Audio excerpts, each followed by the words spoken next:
Welcome back to our channel. In today's quick tutorial, you are gonna see how to fix the Messenger video call no sound problem. So to do that, let's head over to Messenger and here keep tapped on it and tap on the info icon in the top right. And here go to the permissions section.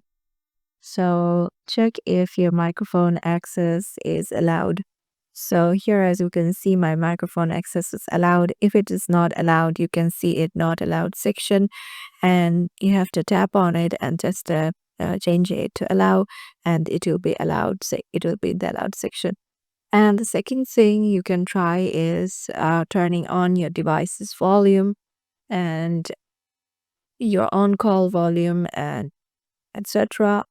And if the problem is still going on, you can try to restart the app by uninstalling and installing it again.